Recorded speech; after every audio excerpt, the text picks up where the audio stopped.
What's up, everybody, and thanks for tuning in to another episode of Between the Cons. My name is Chris, and with me today, MF Doom. Oh, What? You waited too long. Call me Doom. I was confused. I know, because you were going to do a Doom lyric. It's MF Dane. I'm still here. Beef cap could lead to getting teeth capped, or even a wreath from my dukes on some grief crap. With you doing a lyric and your microphone sounding so bad, it's totally believable that it could actually be MF Doom. Try and ask my odds rhyme better. Is it my iron mask or my Cosby sweater? Oh, MF Doom, you're so crazy. Wacky rhymes.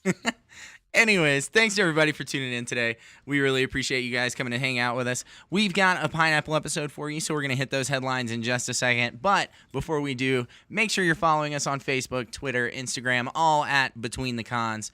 Subscribe to the show on iTunes, Overcast, the RSS feed, YouTube, Google Play, whatever, iHeartRadio. I mean, we're everywhere. Subscribe to the show. And when you do subscribe, leave a review, whether it's a comment on the YouTube video or actually a review on the iTunes Store or Google Play Store. We appreciate those. But thanks for tuning in again. We're going to jump into Pineapple, hit some headlines, and bring you guys the latest and greatest nerdy news. We're going to have a pineapple situation. What should I do? Pineapple.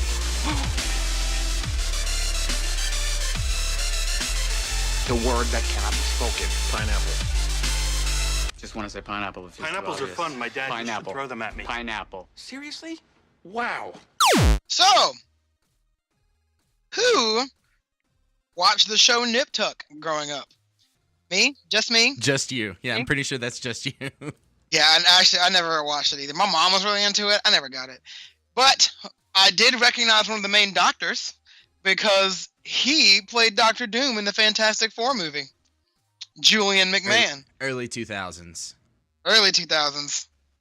Ugh. God, those movies are so bad. Back when Captain America was the Human Torch. Right? He was the Human Torch. Like, okay, cool. Second chances. Well, like Chris Evans and Michael B. Jordan before him, Marvel has now given Julian McMahon a second chance. And he will now be playing Jonah, a mysterious character cast in their new Hulu series, Runaways. I don't know if you guys know about Runaways, but it is a upcoming show based on the comic book by Marvel Comics about a group of reluctant friends who discover that their parents are actually evil villains. And they must rebel against them to save the world. They give them an excuse to rebel against their parents. But he's been cast as Jonah. They don't have any details on who he is. They just say that he's a pivotal player in the main character's rebellion against their parents. And I guess they named him Jonah from the Bible because Jonah was a runaway prophet. I just imagine. Oh my gosh. Oh. I hate myself so much. I just wonder if he's going to be playing like almost like the Peter Pan-esque character, but not a child. You know what I'm saying? Like kind of the leader of the Lost Boys, if you will. Bet anything, like, they'll make him just look like Dr. Doom for no reason. With a beard. Like, I feel like he's going to have a beard. With a name like Jonah, and he wants to help out the Runaways, he's going to be some older dude. There's no way he's not going to have a beard, because for some reason, that's how they're always written. Maybe he's going to be, like, homeless. Like, homeless Jonah. Oh, homeless Jonah. Oh, homeless JoJo. He'll probably even, I was like, I hope he's like either a weird Dr. Doom somehow for no reason, or he just knows how to do plastic surgery for no reason. So you just want him to be a different character on this show? Basically, I'm just about callbacks, as we note numerous times on this show. As I've mentioned countless times, just love callbacks. I want him to reference his past. I'm still hoping off that like Anthony Mackie makes some comment about hating rabbits in one of these Avengers movies. Oh my gosh. Papa Doc. Anyway, Pineapple. I hate you. So we talked last week about the upcoming Flash solo-ish movie. coming out called Flashpoint, based on the Flashpoint storyline in DC that we've talked about a lot of times. Well, Did you say name one? It's one of my favorite ones. Oh, one of my favorite ones. It's a great story. It's a great storyline.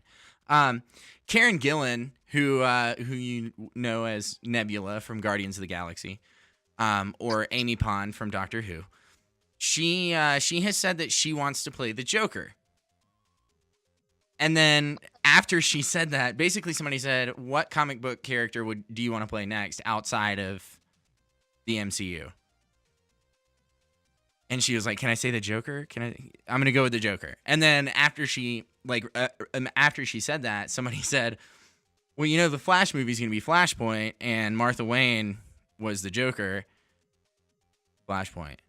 And so she got super excited and told somebody to make the call, and she'll be waiting. She got super hyped. Yeah, she's like, "Yeah, you guys make the call. I'll be waiting. I will be waiting for that."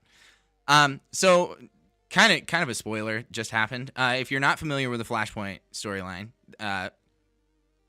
in the very famous Batman origin story that we all have seen play out on film 1,000 times, when Martha and Thomas Wayne are shot outside of the theater, in the Flashpoint timeline, it is Bruce that actually takes the bullet, and he dies, and as a part of that, Martha goes crazy.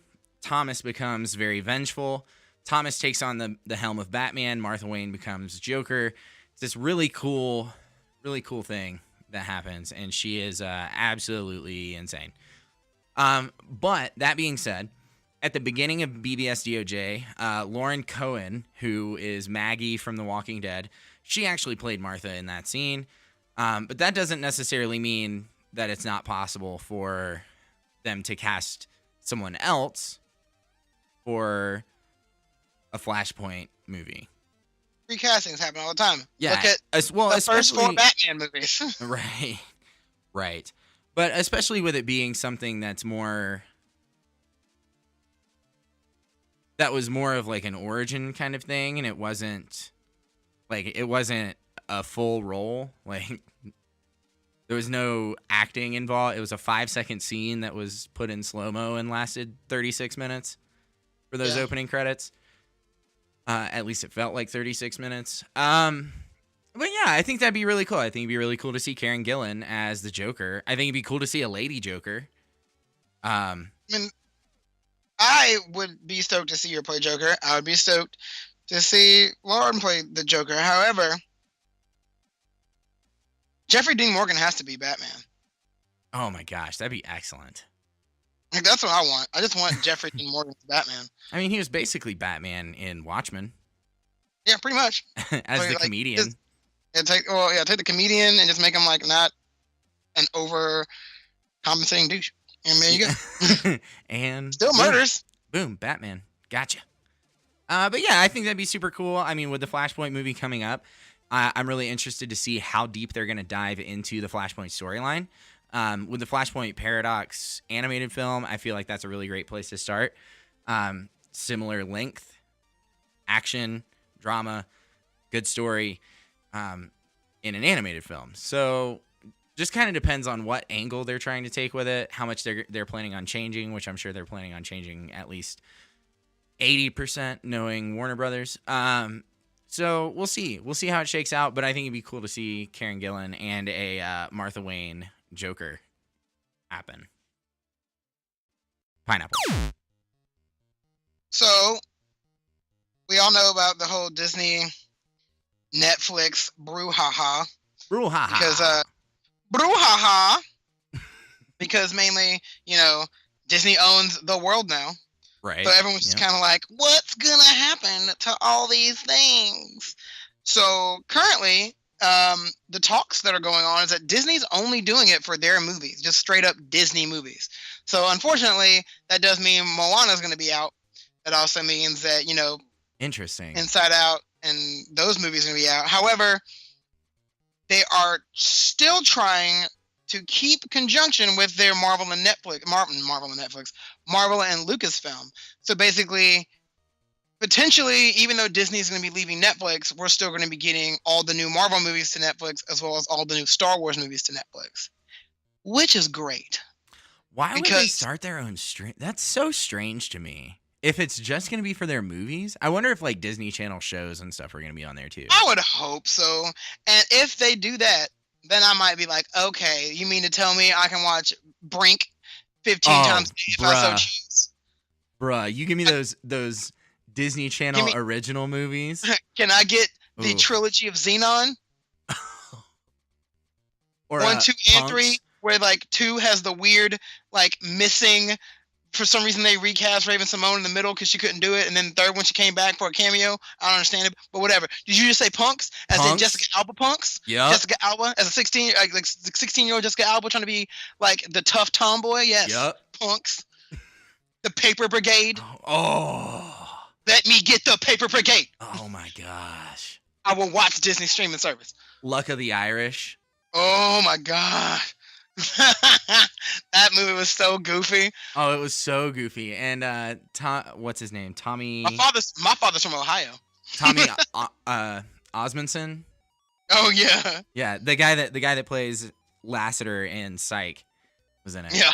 Oh my god. Smart House. Smart House. with God, what's her name? Played Peggy Hill and. I know she was in Sons of Anarchy. Sons of Anarchy. Oh my god, you're gonna kill me now. I hate everything right now. Me too. Katie Seagal. Katie Seagal, yeah, she is a treasure. National treasure. Yeah. So but once again, like Defenders is a part of Marvel's deal with Netflix, and even though Marvel's owned by Disney, that's a separate deal. So no worries about Defenders, by the way, guys, in case you were wondering. That's good. So so hopefully we can go all the way to Defenders season 2. Fingers crossed. Fingers crossed. Because if old Danny Rand has anything to do with it, I don't know if it's gonna be great. I'm really holding strong for Iron Fist season 2. Like, I feel like there's so much potential. They're trying to say that they just whiffed so hard. I know that there's a new showrunner for this new season, and they're trying to say it's not because of the fan reaction, but more because time frames. But it's like, come on, dude. You know what you got. No, it's because he did a bad job. Yeah, apparently they're working on, which is why no one's surprised that same dude is the one who's doing Inhumans. Yeah, that makes a lot more sense. But yeah, so hopefully we'll keep Defenders. Hopefully we get to keep Star Wars and all the Marvel superhero movies for years to come. Fingers or until crossed. Disney decides that they want it on their streaming service. Fingers crossed. Until they pull rank. Pull rank. Hey, we got more money than you. Give us the shows back. Okay. Pineapple. It's like a real come to daddy situation. Anyways, Hellboy. We've talked about this a couple times on the show too. They're doing a new reboot for the Hellboy movies. Hellboot. They're doing a Hellboot instead of a Hell Fist. It's a Hellboot. Things we know. David Harbour is going to be Hellboy. Ian McShane is going to be Professor Bloom. Mia Jovovich, which I'm still giggling over how terribly Tori butchered her name. Mila Djokovic. I missed that, and I am livid that I missed that now. It was on last week's episode. Go listen. All right. I'll have to... But Mia Jovovich is going to be the Blood Queen, and it's going to be directed by Neil Marshall, who was a longtime director for Game of Thrones, and it's going to be R-rated. Those are the things we know already. Oh, actually, hold on. What? Hold on. Alice Monaghan, the character that Hellboy falls in love with later. Yeah. In the comics, they just cast her. Did they really? Who is it? They just announced it not too long. Sasha Lane. If you guys haven't seen that movie, her first movie she's ever did just came out earlier, either like late last year. It's called American Honey. American Honey. So this girl who goes to a troubled home, and she's with a bunch of kids and helping them steal food, try to get money from people, beg, and all of a sudden she just sees these random kids in a van that are that sell magazine subscriptions door to door, and she joins up with them. What? And she ends up in this group, and they're all a bunch of hard partying young people that seem to. Shia LaBeouf is in it. Yeah, Shia LaBeouf ends up being like the guy she kind of falls for. And of course, they're like, "You're his new one. He gets a pet every once in a while." And yeah, it was wild. Okay. It's a good movie. Yeah, if you ever haven't seen it yet, it's on Amazon Prime. Definitely watch it. Like, it's definitely worth watching at least once. Duly noted. Sasha Lane. Yeah, she just got cast as in Hellboy as Alice Monaghan. Cool. So there's another thing that we just found out. New learnings. Other things we know that are new. Some of them super vague. Almost all of them. But basically just details about the movie. We're going to see the BPRD headquarters in a snow-capped mountainside filled with arcane artifacts. We will see the logo of the hammer and sword with the motto in Latin. I'm not going to even try to pronounce that. I just copied and pasted it. But I know it says in dark... What is it? In the absence of light, darkness binds. Ooh. Stressful moment for me. It's going to be a lot darker than the Del Toro films. It's going to be more erring on the side of horror and way less comedic. It's going to be lots of action scenes that include severed heads. So there's that, I guess. And getting heads lopped off left and right. Yes. Right. Several scenes that include severed heads. And there's going to be a creature with giant tentacles, which wraps itself around the London Bridge, which makes sense because they're filming in London. And the last thing is it leaves it open for a sequel. So that's super cool. I'm really excited about that. I felt like Hellboy 2, The Golden Army fell a little bit flat. It was more Guillermo del Toro kind of showing off after Pan's Labyrinth. Yeah, it really was. Like, hey guys, look how much better I am at effects now. Right. Yeah. And Pan's Labyrinth, great film. But there were so many Hellboy 2 characters that looked like they were recycled extras. From Pan's Labyrinth. Like they didn't make the cut for Pan's Labyrinth, and he was like, let's just make a Hellboy movie. I got all these things laying around. Like, okay. My art style is pretty easy to come across now, so let's just do it. Yeah. So I think that's cool that it's going to leave it open for a sequel. And with the cast they have on this thing, I mean, we've got a lot of strong folks. David Harbour, Ian McShane, Mia Jovovich, Sasha Lane, pretty new to the game, but she's got a lot of nominations up for American Honey, so yeah. So I mean, strong. She's got the chops. It seems like. So I think we're gonna have a really solid Hellboy movie on our hands, and I'm really excited about that. I love Hellboy. I'm a big fan. Big fan of the BPRD. So hopefully this movie is everything we hoped and dreamed the first one would be. No offense to Ronnie Perlman. I liked it. I liked the first one. But I hope this one's better. That's kind of where I stand on that. Yeah, I hope it will be better too. I mean, if it doesn't, then I still have the Guillermo del Toro ones to fall back on. Yeah, exactly. If at first you don't succeed, go back and watch the original. Yeah, exactly. Pineapple. So, Hidetaka Suehiro, also known as Swery. He's most famous for the games D4 and Twin Peaks Simulator / Best Bad Game Ever, Deadly Premonition. Yes, no, so I knew you were gonna laugh when I said most that. Awesomely bad game of all time. It is. Like, guys, you have no idea. For those listening, Deadly Premonition is the weirdest best bad game ever. It's about like a detective in a small town. It's got all kinds of weird, like trippy sequences. Like, it's not good. Like, all the reviews for the game are terrible. Like, it's got like 4 out of 10 pretty much as like a base to start from. That's but impressive. It's constantly selling and it's constantly getting like HD remakes. Like, I'm pretty sure there's one on PS4 and Xbox One maybe, or there will be. It's like the weirdest cult classic ever. Like, it's right up there with that oh my gosh, I totally remember this game. Like, is that one scene where he like eats like potato chips on some kind of food or something? It was weird. But yeah, it was a weird game.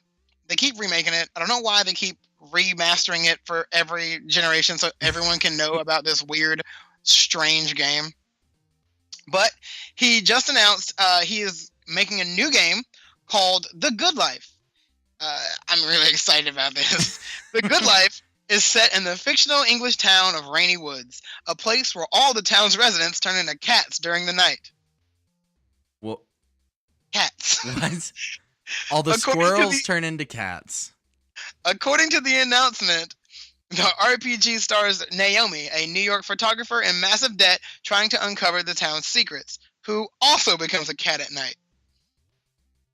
They actually said that actually is a big part of the gameplay. Like there are certain spots or certain areas of the town you have to explore to move the plot along, and you can't explore it unless you're, I guess, cat size. So yeah.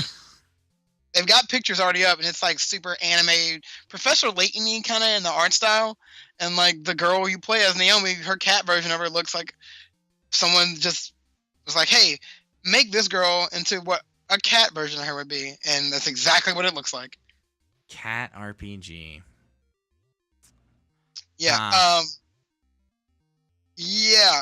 It'll inherit the spirit of Deadly Premonition, my most representative work, but it will also feature a brand new style of gameplay. It's a mystery game based on the framework of a daily life RPG. I'm positive that the happiest town in the world and the most bizarre townspeople will capture your heart and pull you deep into their world. And these are all quotes from Swery himself. So yeah. Oh my gosh! It looks like a cartoon. Yeah, it's gonna be super anime, like cartoony style. Like it looks like Professor Layton. My gosh. I know, I'm stoked about it. It's like, what kind of weird game are you gonna make next, man? And apparently, also it's actually the first game, because I think whatever company he was with that he made Deadly Premonition for, he left them and opened his own company, and this will be their first like game as the company. Weird. So, yeah, weird game about turning into cats, and yeah, great. Yeah. Great. Pineapple. Jessica Jones season 2 is officially on the schedule for Netflix. We did I don't want to rehash it because it really hurt my brain, but we did an episode a while back. I don't even remember which one. We went through like the timeline for which shows are going to come when. So I don't even want to go back and think about that. But Jessica Jones season 2 is on the schedule, probably early next year coming out, or not early next year. Summer of next year is coming out. Punisher's coming out early next year. Jessica Jones season 2 has been filming in New York for quite a while, a couple months under its belt so far. And Entertainment Weekly just posted an image of David Tennant in a purple suit standing next to Kristen Ritter that they just took on set. Flashbacks aplenty, yeah. Yeah, super weird because season 1, Jessica broke his neck at the end. So he's dead. Yeah, he's super dead. So it's gonna have to be some kind of flashback. I'm really interested to see what that looks like with Jessica Jones. I mean, I always told people, because everybody was like, I can't get into it. It's just like, it just doesn't feel like a superhero show. It's like, well, it's not a superhero show. It's a show that just so happens to have a superhero in it, but it's a psychological thriller more than it is anything. And I think it'd be really cool to see that kind of flesh out in, like, this is a terrible sentence, night terrors. I just said it'd be really cool to see someone have night terrors. But no, I think it I want to watch someone suffer. Yeah. No, I think it would fit really well into Jessica Jones' character, for that to like really weigh on her and really impact her in that way. Because that's kind of what was happening beforehand, is she was having the flashbacks to when they first met and when they first knew each other. And then as he came around, they got worse and worse and worse, and that's all she wrote. Like, we know the rest is history. But yeah, really interesting that he's going to be back to reprise his role as Kilgrave, at least in some capacity. I really look forward to it. I want every villain to come back. I know who I want to come back. I don't really care. Kilgrave can come back all I want. If Kilgrave can come back, then I better get Cottonmouth for season 2 of Luke Cage. He just comes back for no reason. He's back alive. Someone has For no brought him reason. back. Someone's brought him back through some kind of superhero magical whatever. Yeah. And then he's even got his like sharp Cottonmouth teeth from the comics. Ooh. Also for no reason. You're asking a lot at this point. I know. I'm asking for more than I'm ever gonna get. Yes, you are. You just with his sharp teeth. Yeah, I don't want to see that. I really don't want to see Cottonmouth come back with sharp teeth. I feel like that's pushing it. That's a little too on the nose, if you know what I'm saying. Yeah, I mean, honestly, I would just rather not have had him die in the first season of Luke Cage. Well, But he deserved What are you it. gonna do? Yeah, but he was a way better villain than Diamondback. Yeah, that's true. Yeah. Pineapple. So, Johnny Depp's production company, which I found out was a thing today. Which I learned existed this afternoon. Infinitum Nihil. I don't know how to pronounce that. I'm gonna give it, whatever. You got me on one pronunciation. Yes. Good job. And you just said Well- pronunciation. That's 2. Whatever. I'm taking whatever I can get right now. And G4C Innovation have teamed up to produce a live-action TV series based on the MMO The Secret World. Now, Okay.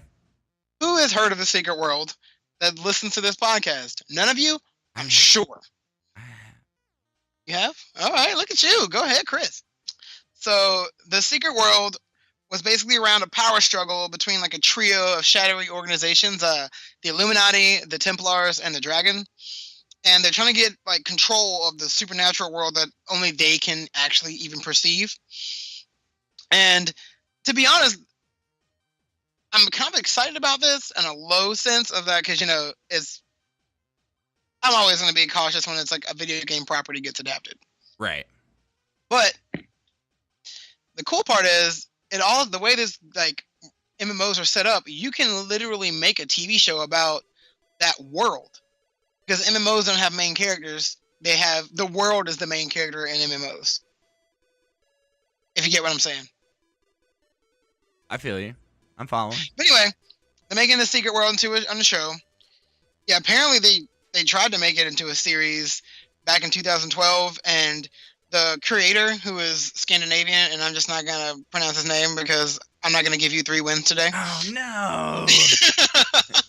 I wanted, as soon as you said Scandinavian, I was just like, I get the 3rd one. He said, "It is one of the most character-driven and well-developed games I know of. Hence, it naturally lends itself to fantastical storylines with intriguing characters and a thrilling and binge-worthy international TV show." The writers of the pilot were also writers for Hook, Dracula, and Contact. And Pam Veazey, who is the showrunner for CSI New York, is going to be the showrunner for this as well. Cool. Well, that's interesting. Yeah, I don't know if you Strange saw. choice. I mean, it may be cool. The only thing is, like, I don't know if you saw The Secret Girl. Like, the original trailers for that game were way cooler than the game ended up being. Yeah. Kind of like Dead Island. Because, like, I remember the first trailer was just this girl walking into her apartment, making herself a milkshake, and at the very end, she turns around, and this demon, like, with blood out in its mouth is staring at her, and she, like, her tattoos glow, and she shoots fireballs at him, and then pulls out, like, a flaming katana. And I was like, oh, this game's gonna be lit. I don't even know what it's about. I don't even know what this is, but it's going to be dope. It's gonna be sick. But yeah, I think it'll still be a good idea for a show, because, MMOs to me are worlds. The characters that you play as are just pawns in a giant story, and everyone has their own story they're going through. So I feel like this could be a good idea. What's wild is I didn't know this because after I read about this, turns out they're making a Mist TV show. Oh, yeah, I know that. Yeah. Yeah. That. Yep. I'll take it. Yeah, I'll watch that. It's gonna be. It got script to series for Hulu. Yeah, I'm gonna watch it. Yeah, and then Paramount TV apparently also optioned the rights to make a Battlefield TV show. What? Like battle? Like What? like Battlefield, like the shooter, the military shooter. But here's the question: if they're gonna do Battlefield, what are they gonna do? What was 'Cause, that I mean- one? Was it a Battlefield? Bad Company? Oh my god, that was so good. Where you got to God, play that as game like was the goofy four guys. Yeah, oh man, that game was so fun. One that bugged me about that game was that for no reason I never understood why, but in like Bad Company they started off with this like straight comedy and all the commercials, and then when the game came out, it was still like try to keep that element of it, but they got rid of it for some reason. Like I remember like Right. the game opened up with the goofy like Pink Panther-esque music. Right. Then once you beat the first chapter of the game, when you got back to the title screen, it was just like dark and dramatic music again. I was like, wait, Right. what? Wait, what? What? But yeah, so video game TV shows are a thing now. Hopefully they can Hopefully be good, they're better unlike than video game movies. Yeah. Yeah. Jeez. Ugh. Pineapple. So speaking of things being TV shows, there's Neil Gaiman's complete works. So Just that. just all of it. It works. Just all of it. Just everything. He is. I mean, over the last like 2 years, this man has gotten now his third TV adaptation. He's doing pretty okay, I would say. He's got Lucifer on Fox, which he did under DC Comics, American Gods on Stars, and then coming up from Amazon is going to be Good Omens, which was written by Neil Gaiman and Terry Pratchett. And it's a really interesting concept. It's Lucifer is let's start with American Gods. American Gods is super dark. It's basically the Game of Thrones of like mythology. Yep. Lucifer is a crime show where the devil helps the police because he's on Earth avoiding his everything. But it's kind of funny. It's kind of like a dark comedy. So it's got its really heavy moments, and it's a crime show, but it's also pretty funny. Good Omens, the book is actually called Good Omens, The Nice and Accurate Prophecies of Agnes Nutter, Witch. That's the full stupid title of this hilarious book that my wife loves. My wife actually just bought me the audiobook. She got it on Amazon through Goodwill, which I thought was a confusing sentence to follow. But Goodwill pretty much just sells stuff. They're not for real like a charity. yeah, they're like selling stuff on Goodwill or on Amazon. Goodwill is selling stuff on Amazon. It's weird. But it's really interesting. It's a comedy about Crowley and Aziraphale. Crowley's a demon, Aziraphale is an angel, and they're like sabotaging the end times, basically. Like the world is on the brink of an apocalypse, and Crowley and Aziraphale are getting in the way. Like, nah, B, Yeah. I like being here on Earth, Right. kicking it. Yeah. Don't do that. But the show's going to be set in 2018, which I thought was hilarious. And like I said, it's about the world on brink of an apocalypse as humanity prepares for its final judgment. And Crowley and Aziraphale are sabotaging it. Crowley is going to be played by David Tennant, who we all know, Kilgrave, Doctor Who, whatever, what have you. Aziraphale is going to be Michael Sheen, who, for those of you that saw Passengers, he was the robot bartender Arthur. He was also Dr. Masters from Masters of Sex. There's also Lucian in Underworld. He was also Lucian in Underworld. That is very true. And then who was he in Tron? He was in Tron as Was he really? Yeah, he was the secret, political Agent Man. Yeah, he ran the End of Line Club, the one who like queued up the music from Daft Punk. What? Yeah, the one with the Caster. I didn't even realize that. Yeah, he was. I remember watching the behind the scenes. He was a huge fan of Tron growing up as a kid, and the fact that he got to be in the Tron movie as an adult made his life. That's so crazy. I didn't even realize. I'm totally gonna watch Tron later. Speaking of, Queuing it up.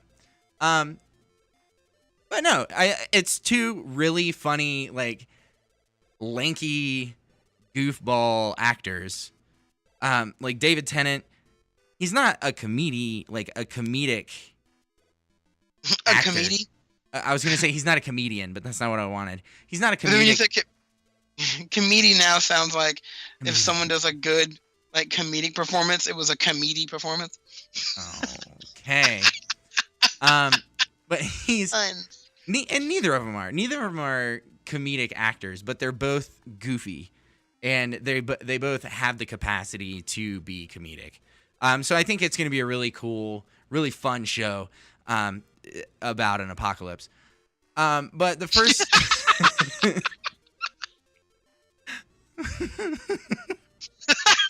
Oh man! But the first season is going to be 6 one-hour episodes, so it's going to be pretty short. No real clue on when it's going to be coming out, if there's going to be a second season, or if it's just going to be a 6 one-hour episode mini-series kind of thing. But either way, I'm really excited about it. I think it's perfect timing that my wife just got me that book, because I'm going to totally read it before the show comes out. And I think it'll be fun. I think it'll be a good time. David Tennant and Michael Sheen on the screen, like sharing the screen, I think is going to be just silly. Pineapple. whoop whoop. Okay, so I don't know why I did that. I'm An sorry. idiot. Shut up if you want. Anyway, so they just announced that. Oh, they being Marvel. Sorry, my guys. Sorry, my guy. I meant to be more clear. Marvel just announced that Geneva Robertson Dworet is going to be the new screenwriter for the Captain Marvel movie, replacing Meg LaFauve and Nicole Perlman. So, yeah. I've never been more terrified in my life. How do you really feel? I'm just saying. Okay, so here's the thing. So Robertson Dworet is an up-and-coming writer who literally doesn't really have any writing credits. Her first big writing credit is the Tomb Raider reboot. Cool. That's She nice. also wrote the screenplay for the Suicide Squad spinoff, The Gotham City Sirens. That's, Yeah, cool. mm. Cool. Mm-hmm. Mm-hmm. Although LaFauve and Perlman were hired back in April 2015, it seems that LaFauve's work on the new Disney movie coming out, Gigantic, she is actually the director of that one, and it kept them from actually ever finishing a script, and with them needing to start production soon to keep the release date for 2019, they had to hire her. They feel like, they said they think that she'll be a big fit, but here's the thing that makes me nervous about this. In case you guys are wondering why I'm nervous about this. So, you went for someone who's unproven, has 2 big movies coming out, also 3, because apparently, as I look up her IMDb profile, she's also apparently writing Sherlock Holmes 3 for Robert Downey Jr., I assume, and the Dungeons and Dragons movie, apparently. Why would they do another Sherlock Holmes without? I don't know. Is Guy Ritchie not doing it? Let's see. Didn't he write Oh, and no, direct the first 2? He did. Apparently, it says he's rumored to do it. So he may be doing it. I don't know. Maybe. Maybe. Anyway, I mean, I guess after Aladdin, he'll do it. But Oh, he didn't. But yeah. He didn't write the screenplay. so for so the she. first one. I thought he did. Yeah, so she. Moving on. Sorry. But yeah, that's what I'm saying. Like Tomb Raider and Gotham City Sirens are like what she's known for, and those are like And they're movies not that even out yet. not even out yet. And they hired her over the 2 they had before. In case you guys don't know, LaFauve actually was one of the writers for Inside Out from Disney. You know, that movie about emotions that Yeah. gave you all the emotions. Yeah, pretty good. And Perlman was actually one of the writers for Guardians of the Galaxy Volume Also 1. pretty good. Yeah, and then you replace them with an unproven writer who seems to have Yeah, whose only credits are female-centric movies that aren't out yet. Yes. I'll tell you right now, though, if Tomb Raider, Gotham City Sirens, and Captain Marvel are amazing, this woman can retire. Like, Wolverine. she's gonna be like a superhero for people. She's gonna like middle finger out. Like just be like, this is a picture. This is like she's gonna put like a video up on her Twitter. It's just her getting into a really nice elevator with middle fingers raised, and be like, "Don't ever come to me again." Done. Yep. So new writer. However, the 2 original directors are still attached to direct Captain Marvel. Well, that's good. Yep. Pineapple. Speaking of Marvel and people that are not going to be around anymore, Samuel L. Jackson has said that Nick Fury is not going to be in the 3rd or 4th Avengers films. He said they're filming right now and they haven't called me, which is like the saddest, most depressing thing I think Samuel L. Jackson has ever said. It's just like, yeah, they're filming right now and they haven't called me. But he did confirm that his next appearance is going to be in Captain Marvel, which we already knew. He just kind of buried that hatchet, settled that one. I thought he said I thought he said he didn't. They didn't call him about that either. Oh, I didn't see that. I saw that he was going to be, in fact, in Captain Marvel.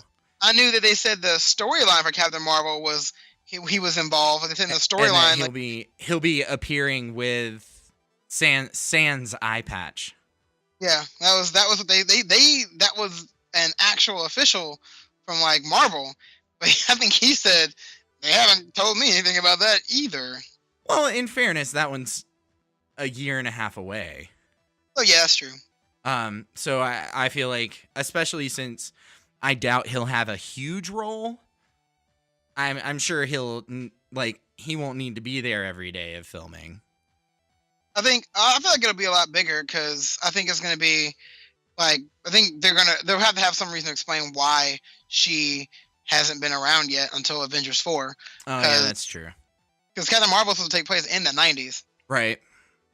Yeah, and that was my next point, is that Captain Marvel's taking place long before the pre-Hydra takeover Nick Fury disappearance of Captain America the Winter Soldier. So that's kind of why we're going to be seeing him there and not in Infinity War. Because for the timeline for Infinity War, he has still disappeared. Did you know? Disappeared? Yeah, because he gone. Yep. Okay, sure. But I mean, they just started filming for Infinity or whatever Infinity War 2 is called, Part 2, yeah. Avengers 4. So it's possible that he might show up in Avengers 4, even for a small role. I feel like if it was a bigger role, he'd already know about it. Mm-hmm. Since they are filming currently. But I just like the fact that he's mad he's not in Black Panther. I am zero surprised. They're making the first black. He's like, how you gonna make a Black Marvel movie and not let Nick Fury show up in it? It's like, all right, man, calm down. Whoa. I guess you wanted that role that Martin Freeman got as the liaison. I just thought that he calls. I like that in that interview though. He calls Wakanda Black Pantherville. Black Pantherville, man. Yeah. I'm just glad Michael B. Jordan looks absolutely dope. Apparently, in the Comic-Con footage, they show Killmonger's costume, and it's like a gold Black Panther outfit. Good. It's like I feel like it's gonna be the Black Panther suit, but without the mask. God, that's gonna be sick. Which is awesome. It's gonna look awesome. Yep. But anyways, Samuel L. Jackson isn't gonna be there. He's also not gonna be in Infinity War. But Infinity War comes out May 4th, 2018. Captain Marvel comes out March 8th, 2019. There's still plenty of time for him to hear about coming up in Captain Marvel. So, what I mean, if he does do Captain Marvel, that's still only 8 of his 9 appearances. Right. It's true. This is true. But yeah, we'll see how it shakes out. I'm sure he'll get his time. Pineapple. That's it. Yeah, that's everything. We made it. We made it. If you guys are interested somehow. Right. Thanks to everybody for tuning into the show. If you're interested in sponsoring the show, check out Patreon, Satchel, Amazon. That's how you can help support the show. Check out our website, betweenthecons.com, where you can stream our episodes online, link out to all our social media sites. If you like our theme music, check out Afixa. You go to betweenthecons.com/bandcamp. And finally, make sure you guys hit subscribe. We release new content every Monday and Thursday, and you don't want to miss out because it's always a good time, and we're always ridiculous and fun, and we tell you about stuff that you might not know, and if you do know it, we tell you how we feel about it. So, that being said, tune in on Monday because we're going to be back. We're going to have a Topic Thunder episode for you. And, don't forget to watch The Defenders this weekend. Ooh, yeah, Defenders comes out on Friday. Yeah, Defenders comes out on Friday. I'm sure we're going to have plenty to say on Pineapple next Thursday. We might even just dedicate like half of Pineapple to a baby review. Who knows? But that being said, thank you guys so much for tuning in. Have a great weekend. We will talk to you on Monday.